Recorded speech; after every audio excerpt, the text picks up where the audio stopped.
Well, as Miley Cyrus said, Xbox came in like a wrecking ball this past week. With the addition of 20 Bethesda games coming to Game Pass and dropping this bombshell of games this week, Game Pass is having a hell of a month. So let's dive into it. But before we begin, hit that like, subscribe. I want to see this video get up to at least 20 likes, guys. You guys can do it. And anyways, now on with the video.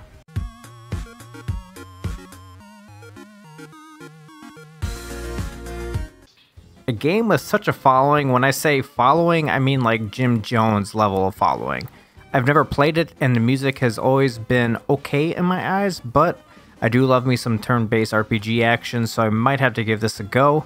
With the sequel of Deltarune, I think I said that right. Anyways, part 1 being released in October 2018 might be the time to check out this game and see why there is such a cult following for this. I'm a man that loves a good whiskey, and a game taking place in Chicago underworld in 1920s Prohibition era.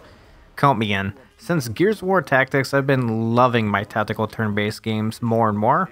With this, you smooth, swindle, strategize your way to the top of the criminal empire. I feel like I need to have a drink and play this game at the same time just to, you know, get in the groove. Not looking for an excuse to drink, or am I? I'm not sure. Either way. 2B and 2A. This game. If I was going to say anything about it, it would be I loved the music. That was my biggest takeaway when I completed this game when I initially released on PS4 in 2017. The combat, the multiple endings for each playthrough make it worth checking out. It's a well polished with a ton of hours at your fingertips. And like I said, I enjoyed it. It was a good time. I covered this game on last video, so we're just going to pass on this, but I am kind of excited. It's kind of getting pushed back though, just due to how many games are now getting released in this month. Man, this month just keeps on going. This list is huge. Anyways, Torchlight 3 is an AARPG in the vein of Diablo or even Minecraft Dungeons, where you and your friends defend against an invasion. It's up to you to gather your wits and brave the frontier to find fame, glory on this new adventure. Personally, I won't have time to play this sadly, but the game does look fun, and I don't know, maybe I'm just too easy to please nowadays. I don't know, it looks kind of cool. Talk about an art style. This is as stylized as they come. Love it. Genesis NOIR is an adventure puzzle game as you follow the main character No Man as he visits different parts of the universe while trying to save his love. With an emphasis on exploration and simple interactions and generative art, clocking in at roughly 10 hours, this might be a great candidate for cloud if it comes to it. I think this would be a great bedtime snack, if I would say.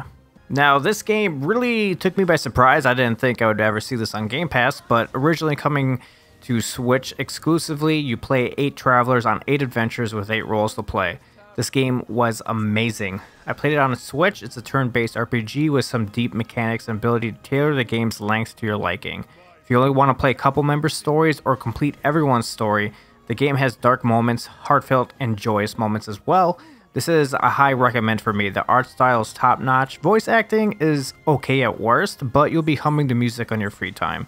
I actually listen to the soundtrack while I'm at work doing reports and stuff. It's awesome. And it kind of brings me back to the olden days growing up playing RPGs. So it's a nice welcome home for me. Pillars of Eternity 2 Deadfire was just released to Game Pass on Xbox last month. And now it's making its way over to PC. So I'll push you to February's video for that if you want to hear more on that. There's just too many games this month. Okay, so I was confused as all heck with this game. It's a first-person Metroidvania puzzle game with inspirations such as Portal and Zelda, and that was a lot to say. With a minimal story and 12 to 25 hours of open-world puzzle action platformer gameplay, it looks like it's a more of a Portal-esque game. Like, the description of this is just insane with how many like keywords and genres they can put into it. I don't know if I would like it, but it seems like a kid-friendly game for sure. I think at this point, every Yakuza game is now on Game Pass. So this one follows Kazuma, the Dragon of Dojima, I think I'm saying that right, where he fights the criminal underworld he left behind to keep the family that he loves safe. It is, I don't know, I haven't played any of the Yakuza games yet. I hear so many good things. Even in the comments down below, people have been telling me to play it. I think I'm gonna have to. Maybe when I take a week off, it might be a good time to just whip some of these out. A game where it reminds me of my childhood watching movies like Tron and War Games. It's an aesthetic of the late 80s, a side-scrolling adventure game where you play a pixel hero trapped as an echo within the digital kingdom.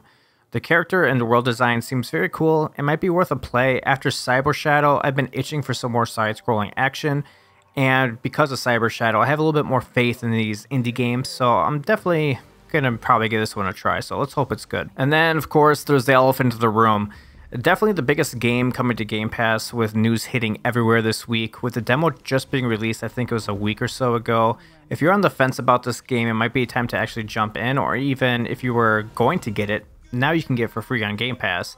I've been personally debating playing this. I love Destiny 2, however, with so many games to play, it's hard for me to really commit to it.